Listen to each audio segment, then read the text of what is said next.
Hey YouTube, this is Tom with TK Designs. As you may know, Vectric has released version 12 of its V-Carve Desktop, VCarve Pro, and Aspire programs. If you are a version 12 Pro user, Vectric has introduced a new toolpath called the V-Carve Inlay Toolpath. Today I'm going to show you how to use that new toolpath and compare it to my old method of creating V-Carve inlays. The new V-Carve Inlay Toolpath is designed to handle all the steps that were previously manually performed by you, the user, with a minimum of input needed. Before we begin, please take a moment to mash that like and subscribe button. It really helps me to grow the channel.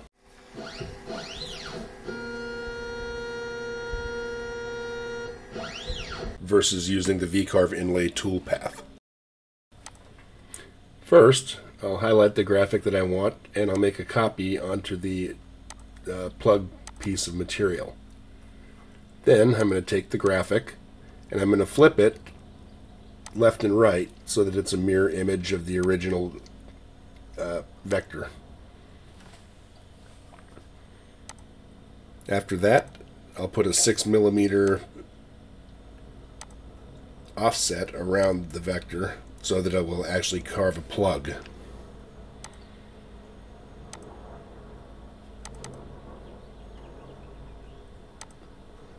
Next, I can start creating toolpaths, and we'll start on the pocket side first. We're going to create a 6mm deep V-carve.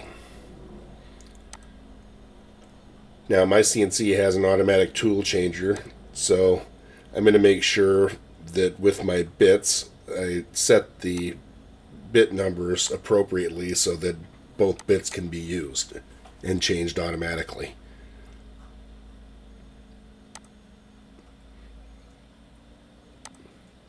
I'll name the V-carve as Pocket, or Pocket 1 in this case.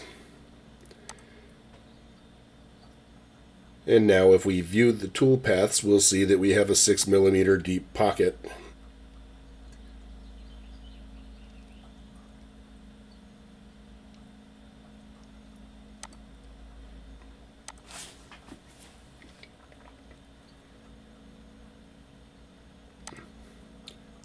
Next, I'll go over to the plug side and we'll create a series of 3 different vectors. And I do this so that V-carve doesn't plunge all the way to the bottom of my piece of material and try to cut this in one pass.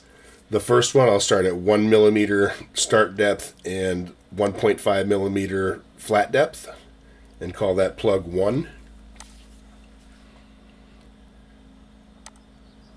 My second V-carve toolpath will be 3.5mm with a 1.5mm flat depth, and we'll call that plug 2.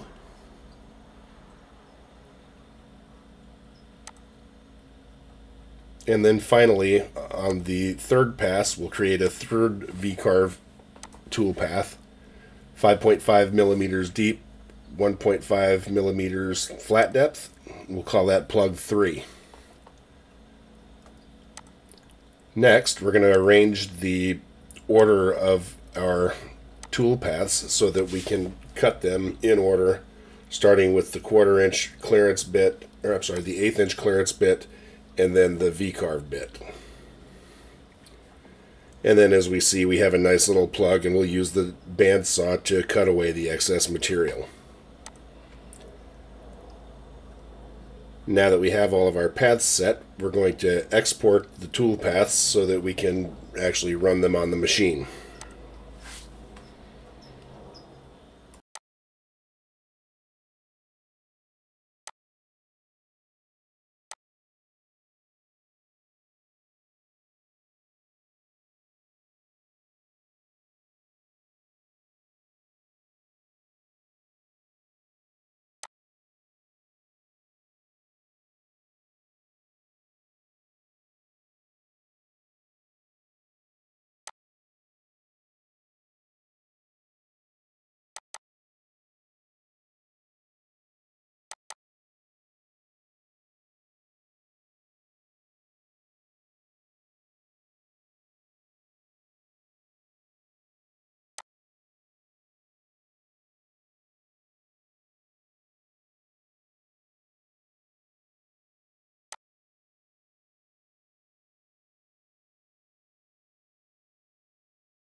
Now for our V-Carve Inlay Toolpath, we're going to find that this is a lot simpler process than what we had with our traditional method.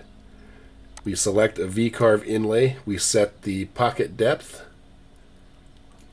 then we set our glue gap, and then we set the distance that we want for the excess material to protrude above the workpiece. Select our bits and make sure, once again, if you're using an ATC, that you select the bits.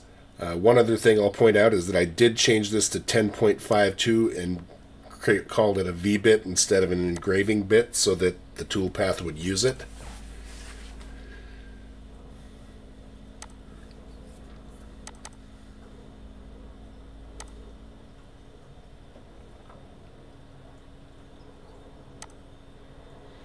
Now once we've got that defined for our V-Carve inlay, we can tell it where we want it to put that inlay plug and what our offset's going to be to make the plug. And we just name it and generate the toolpath. Now here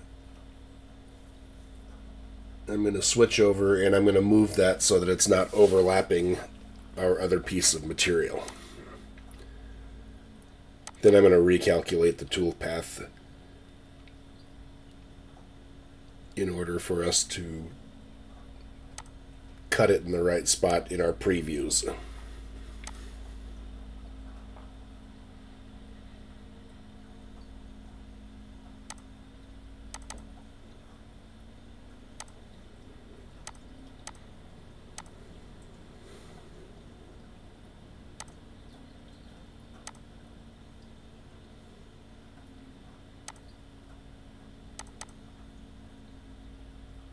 Now, the one thing I should point out is that, unfortunately, Vectric did not make this V-Carve toolpath or V-Carve Inlay toolpath available in anything other than the Pro version and Aspire. So, if you're still using the desktop version of V-Carve version 12, then use the old method.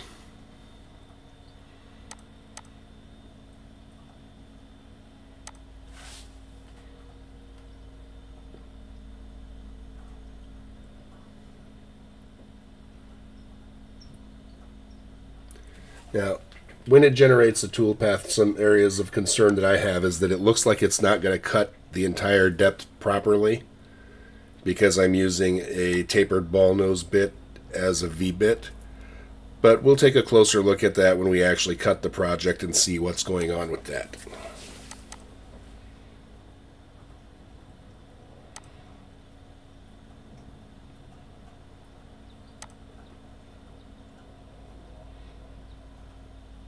And you'll see that I have this same concern when we're looking at the plug side. I'm worried that it's going to leave excess material in an area and not seat properly in the pocket.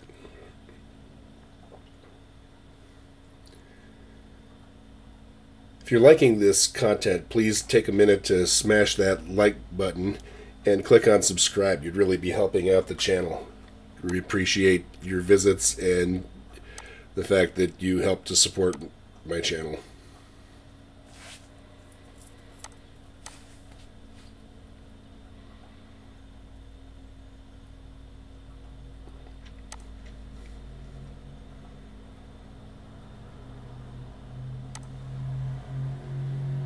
Now we're going to export the toolpaths, and then we'll go down to the CNC and we'll cut all of these.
Okay, so after completing the pocket side, here on the left we have the traditional method. And you see there's a little bit of material to clean up on the inside of that. Not too terribly bad. Now we'll move over to the right. This right side is our V-Carve Inlay Toolpath. And if we focus up on this, looks like it's got the same little bit of cleanup to go. So no appreciable differences between the old and the new except for the time savings, which is still a good thing. Time is money.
Alright, so on the traditional side, it looks like we have a little bit of areas to clean up in through the areas that I'm pointing out with the little knife.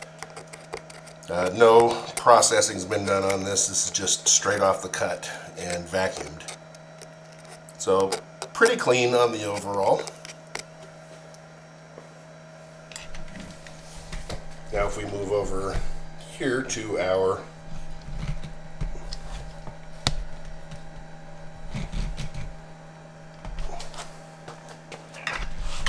V-Carve Inlay side. Sorry, I'm trying to get it adjusted.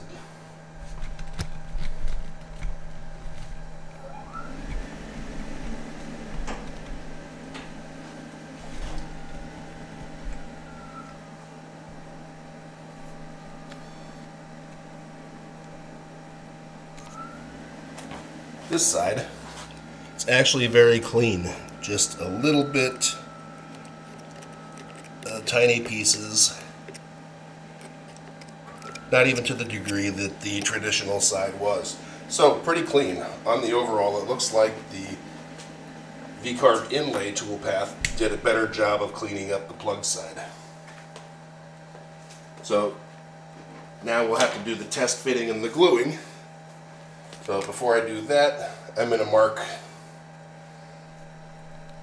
each of these so that once I cut them out on the bandsaw, I know which plug is for which pocket. We're going to mark the V-Carve Inlay side with a V.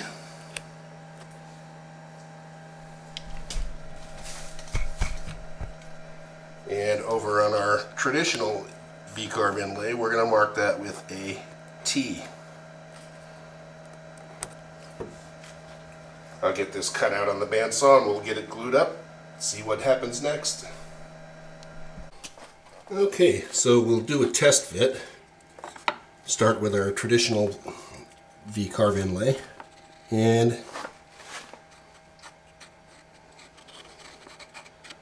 see when we get it lined up.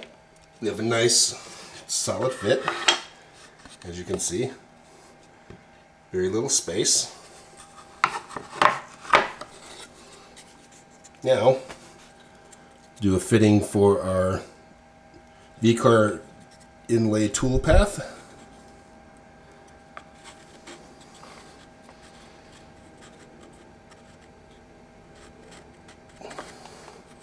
This actually seems quite a bit looser. You look at that, it's a bit looser, much closer to the surface of the material, which is fine because I'm going to be taking it off with the CNC. Let's go ahead and get them glued up and get them pressed, and we'll look at them again tomorrow.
Okay, so glue is dry.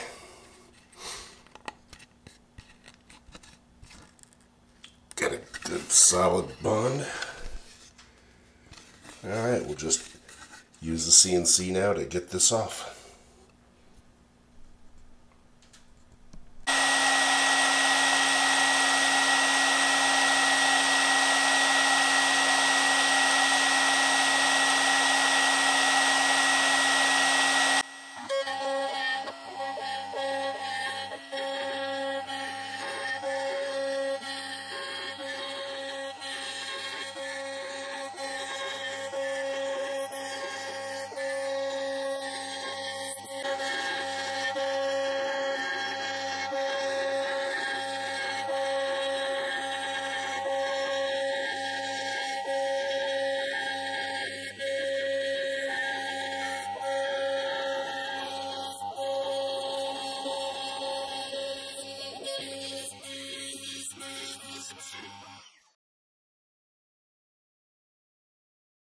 The traditional V-Carve took 49 minutes 55 seconds to complete the carve, not including tool changes. The end result is a clean inlay with no tear out and a well-fitting inlay with no visible gaps in material. In contrast, the new V-Carve Inlay Toolpath took 37 minutes 55 seconds to complete the carve, not including tool changes. The end result was also a well-fitting inlay with no gaps and no tear-outs. On the overall, the new V-Carve Toolpath was more efficient, removed all the previous complicated math performed in order to get a good V-Carve inlay. I had a time savings of about 12 minutes for this single small inlay, which far exceeded my expectations. I'm definitely a fan of this new toolpath. So if you have VCarve Pro or Aspire version 12, the new VCarve Inlay Toolpath is definitely worthy of using for time savings. Unfortunately, the toolpath is not available on VCarve Desktop version 12. The traditional methods that I've used are still very suitable for this task. But what do you think? Comment below and let me know what you think about the new VCarve Inlay Toolpath. Thanks for watching, and don't forget to like and subscribe if you'd really like to help my channel out. Here are some other videos I think you'll like.